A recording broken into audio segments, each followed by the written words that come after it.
What's up, guys? So I'm just gonna share how you can utilize PyTorch to implement positional encodings. Um, One of the use cases this is because as you may know, embeddings are just merely like a matrix of lookup values for your tokens, right? So let's say for example you have a sentence, say random sentence, free money biatch. This will produce a token of free money biatch. And let's say you want to jumble your sentence, right? Let's say biatch free money. So basically, when you jumble the words in your sentence, the meaning is changing. Basically, the semantic meaning of the words are changing as well. So free money biatch is not the same as like in the meaning of biatch free money, or if you have complex sentences, if you jumble the words, basically the meaning changes. But when it comes to embeddings, it's gonna produce the same vectors. No matter how you jumble the words, it's gonna produce the same vectors, which is not a good thing because, especially if you want your model to learn um, context as well as the semantic meaning of your words. If you just have the embedding lookup table, then it's not gonna produce anything useful. So one of the techniques to do is to implement a positional encoder layer. So let's try to implement one. So basically I'm telling PyTorch to include this as part of my layer. So basically we will have multiple layers such as the positional encoder, multi-head attention layer, forward feeding layer, and then softmax layer. But this is just one of the initial layers to include in our neural net. So let me just implement the signature of the module. So dimension here is, let's say for each word in your vocabulary, let's say we have 6 dimensions. So this every word produces a vectors with the size of 6. So meaning if you if your word is free, this is the vector that it's gonna produce. Same goes for money, 6 dimensions, and then some random values or some vectors basically. Same goes for every other word in your vocabulary. It's gonna produce 6 dimension vectors. So this is what this parameter does. And then max length. Max length here is the maximum number of the tokens that it can handle. So in our case, let's say for example, this is our sentence. Um, for simplicity's sake, let's say the max length that it can handle is 3. So in this case, we have 3 tokens, right? And then drop out. Drop out, I can show this later, but basically this will be used by PyTorch to do some random calculations, basically to avoid overfitting.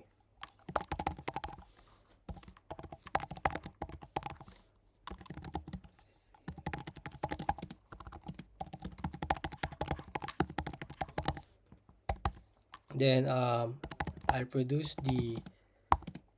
uh, the scaffolding for the matrix,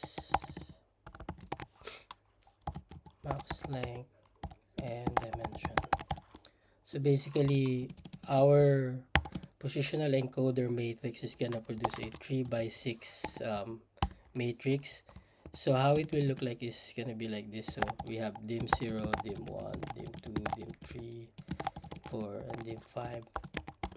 And then we have position 0, position 1, position 2. So each row here will produce a positional value. This will be a cosine value, sine value, and then cosine value. Same goes for every other position. And then let me just generate some positions here.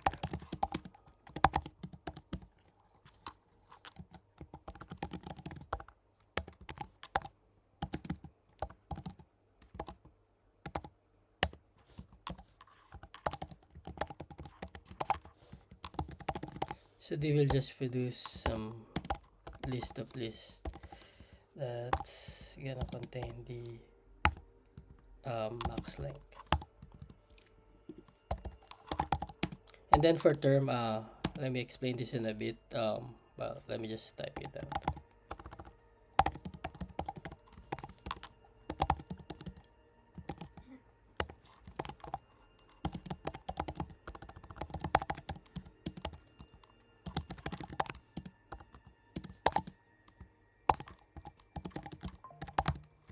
Natural log of 10,000, I think.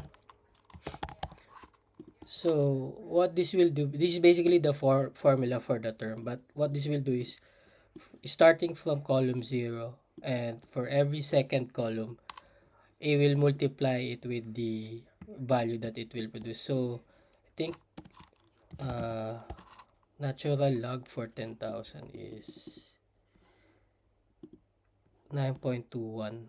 So this is negative, so negative 9.21 divided by the number of dimension, which is 6 divided by 6.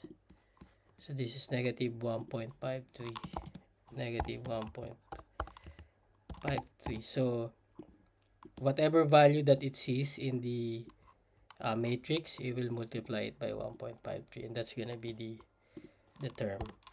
And then let's produce the cosine, the sine first.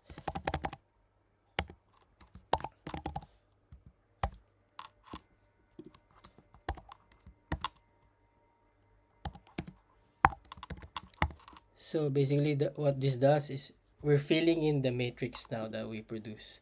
So starting from column 0, for every second column, calculate the sine.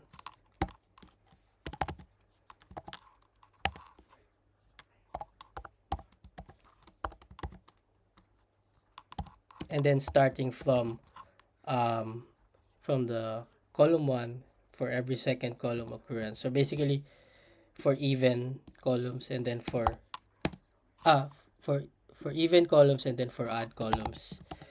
For even columns, we're calculating the sine. For odd, we're calculating the cosine. So whatever I did here is incorrect, basically. So this one. Well, you got the point, right?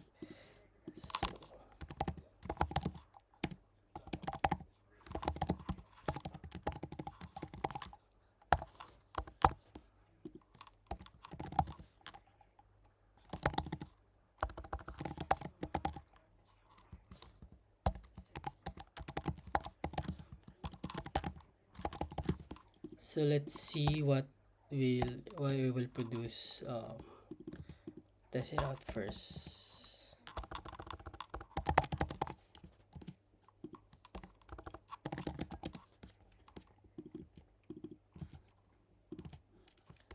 Dimension say 6, maximum of 3.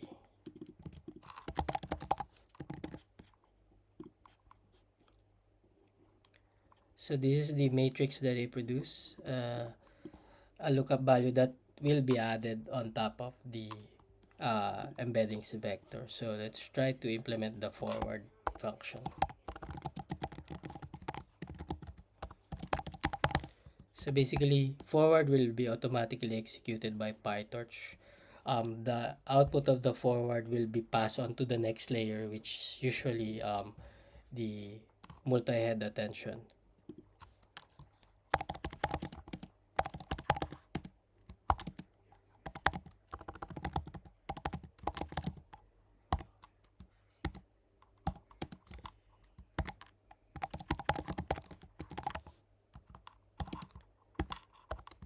So the first input here is the batch size. Usually it's just 1.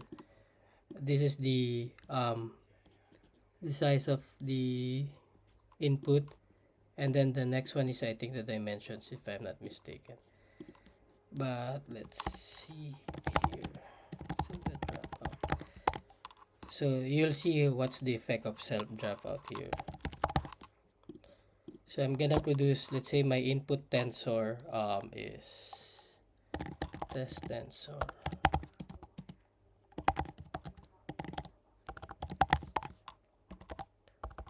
It's a 6 by 3.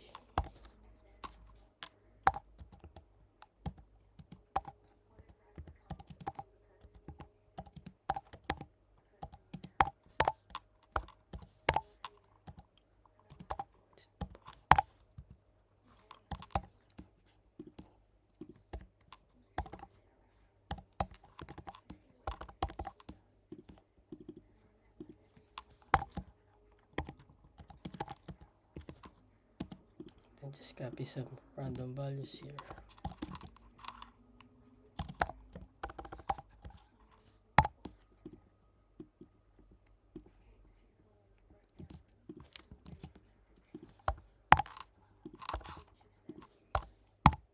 Say this tensor basically, let's say for example, is the equivalent for free, and then money,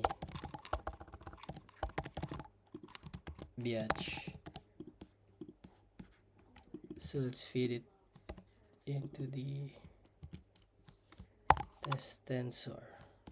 Sorry, test.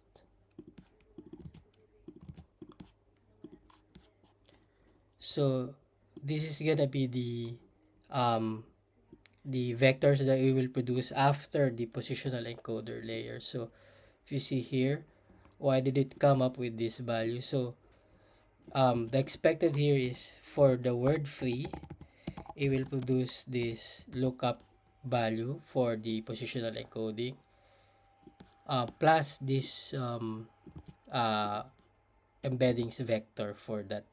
So basically just add this one and then add this one, and so on and so on. But if you can see here, it's not matching, right? It's supposedly for this one should be like 0.1, but in this case it's 0.111. That is because of the dropout. We introduced it as like 10%. So PyTorch did something, I forgot the formula, but it's basically based on because of the dropout. But if we remove the dropout, it should be like 0.1, and the same goes for the rest of the dimensions. So yeah, basically that's about it. Just one layer. I'll share with the next video about the succeeding layers. Yeah, that's it.